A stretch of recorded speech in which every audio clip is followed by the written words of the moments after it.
Désolé, chers camarades. Voilà. Alors, chers camarades,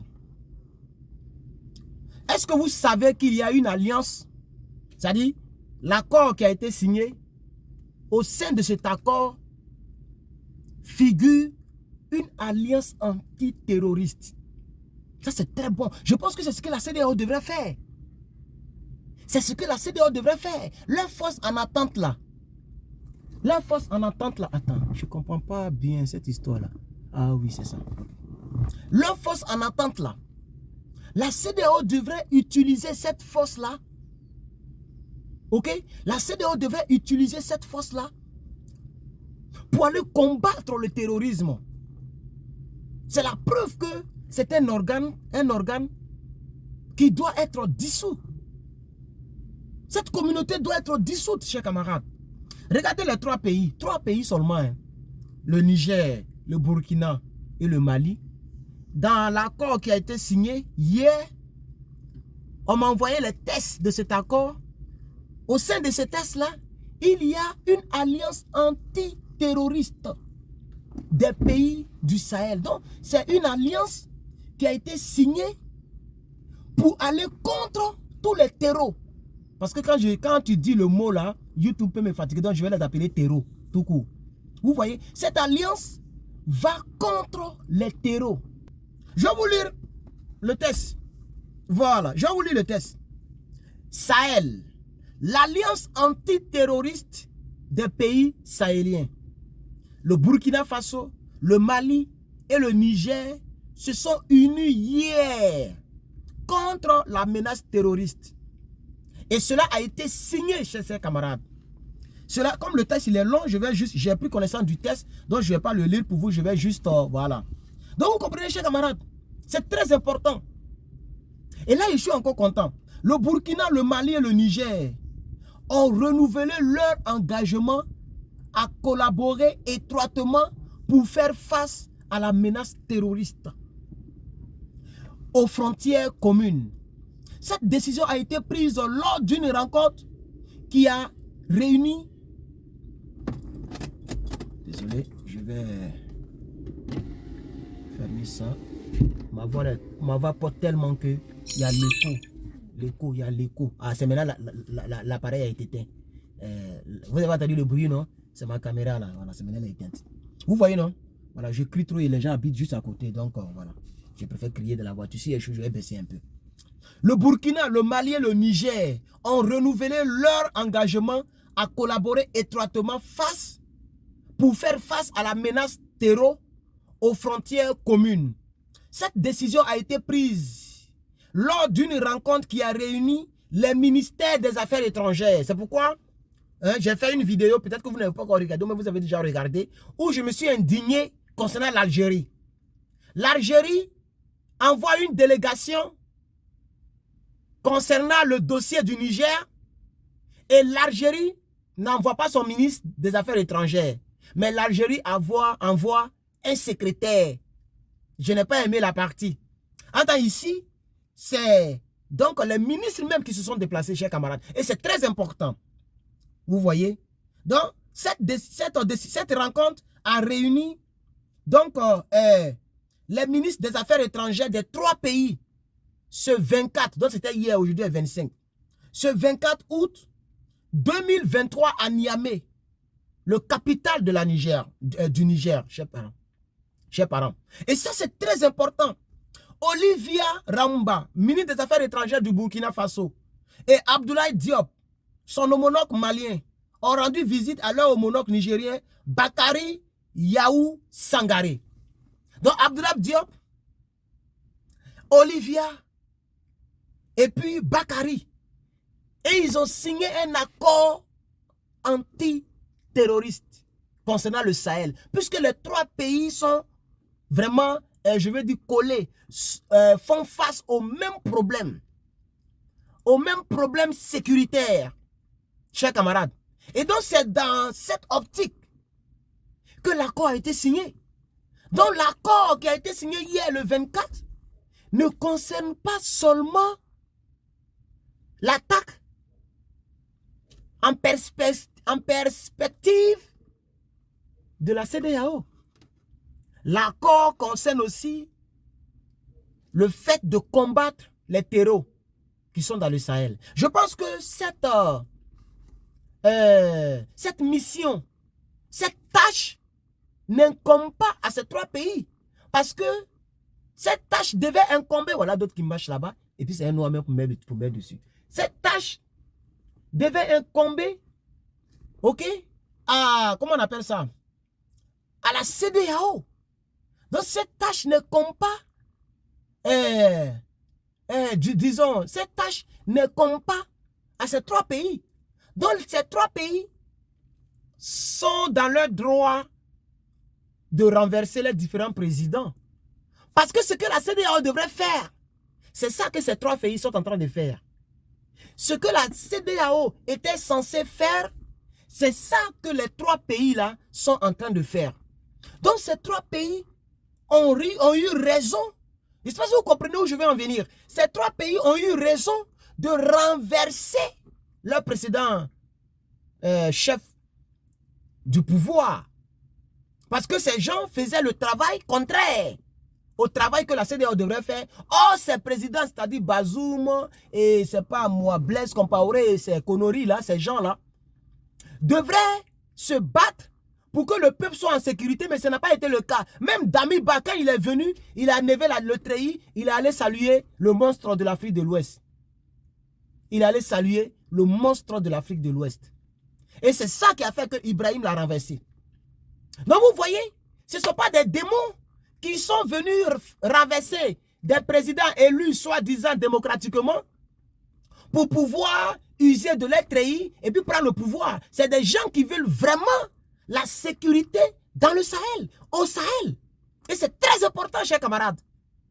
Donc nous devons comprendre que la mission de ces 3 pays, le Niger, le Burkina et le Mali, je vais dire, la mission de ces 3 grands hommes, Goïta, Traoré et Tiani, leur mission ce n'est pas le pouvoir, c'est la sécurité, la sécurisation de leur territoire et de leur pays et de leurs concitoyens.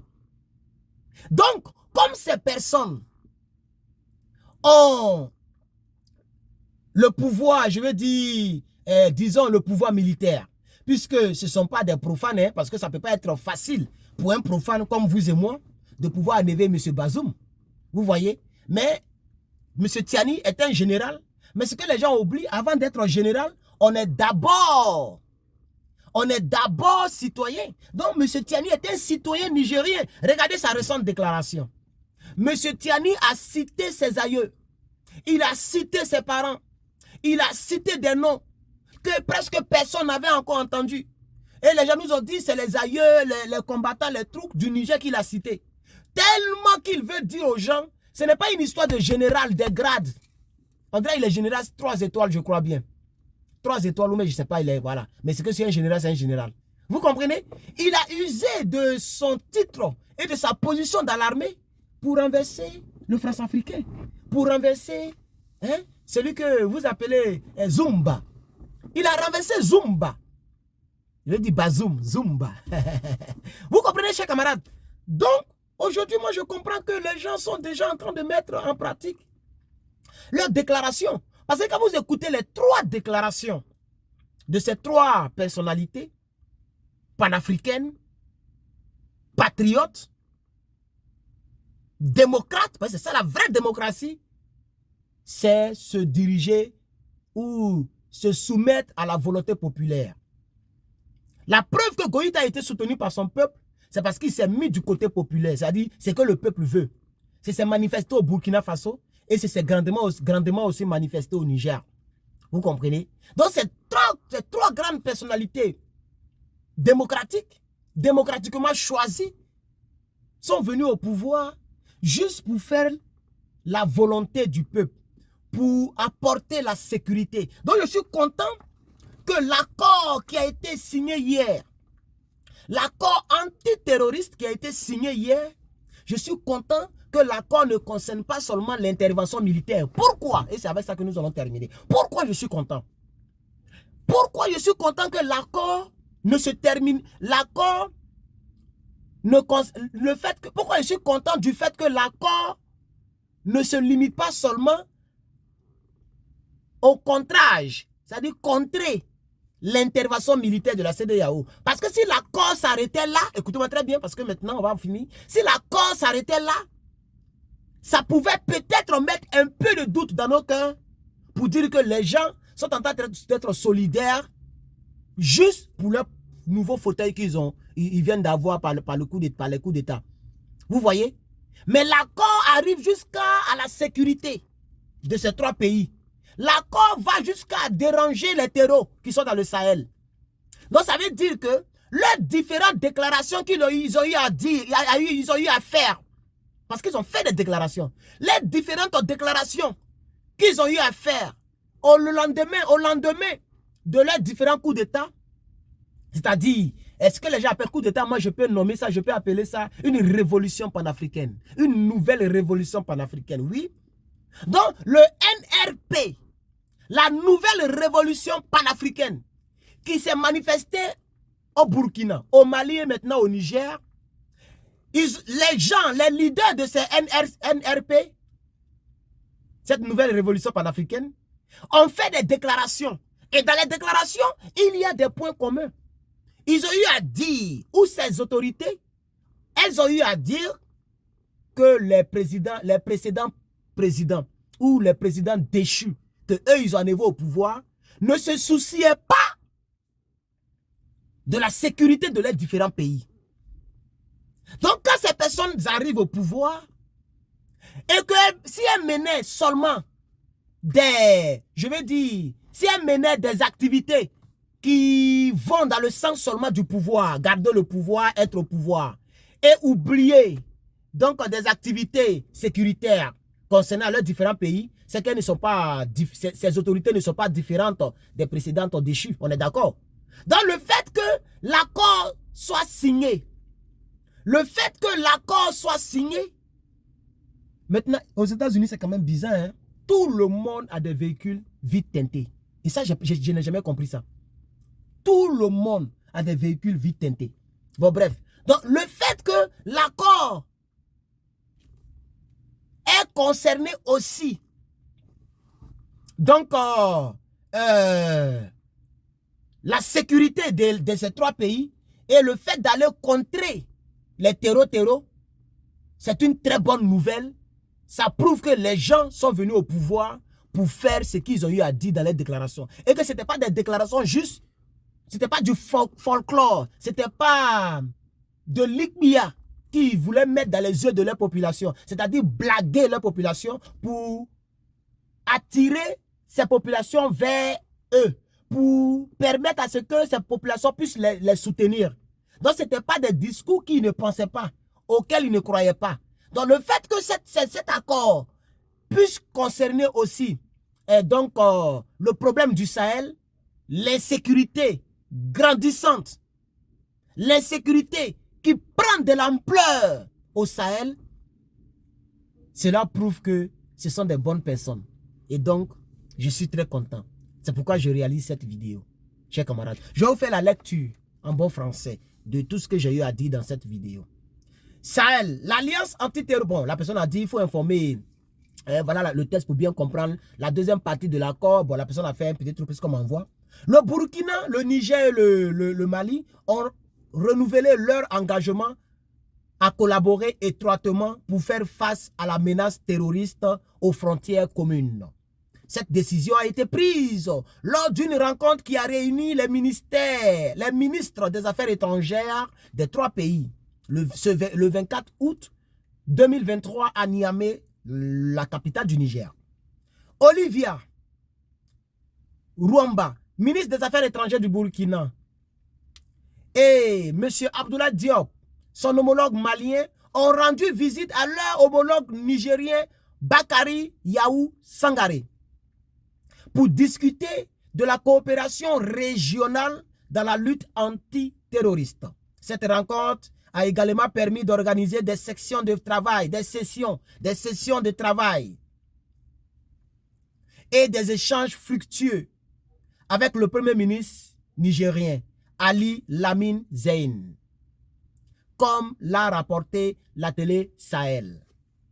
Le président nigérien Abdraman Tiani, par ordonnance, a autorisé l'intervention des forces armées du Burkina et du Mali. Donc, c'est-à-dire, c'est suite à cet accord antiterroriste-là, c'est-à-dire, ce que les gens ont mis devant, en réalité, ça vient en deuxième position. C'est pourquoi je veux que vous puissiez les acclamer. Il faut bien comprendre ce qui s'est passé hier avec ces 3 délégations, ou ces 2 délégations, vers leur troisième pays, le Niger.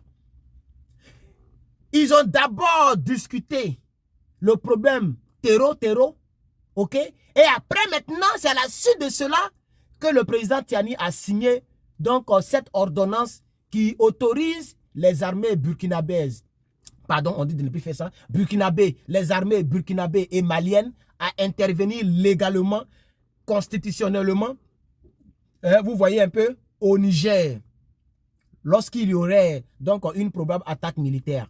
Vous voyez maintenant, non? Donc ça veut dire que je suis très content de ce que je suis en train de dire, c'est très plausible, chers camarades.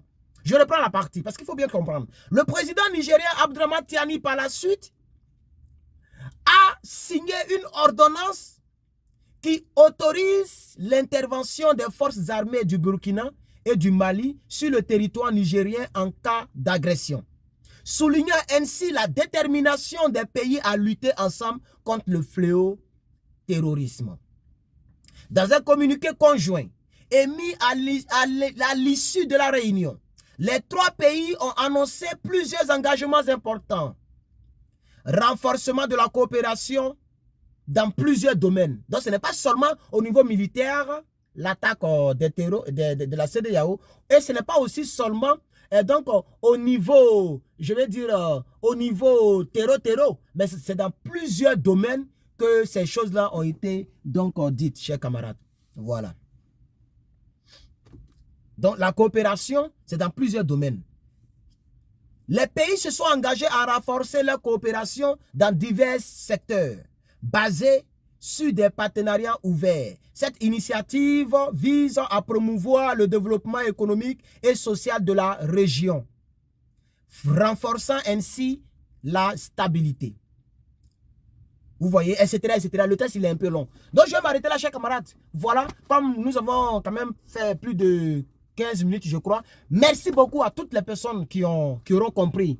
Et donc, mon intervention de ce jour, ou bien dans cette vidéo. Merci à toutes les personnes qui mettent le cœur. Merci à toutes les personnes qui nous soutiennent. Merci pour votre aimable attention, comme le dit Maïga Abdoulaye. Que Dieu vous bénisse. Portez-vous bien et que la faveur du Seigneur soit avec vous. Je vous remercie. C'est Herman le Patriote. Toi-même, tu connais. Que Dieu vous bénisse et à bientôt.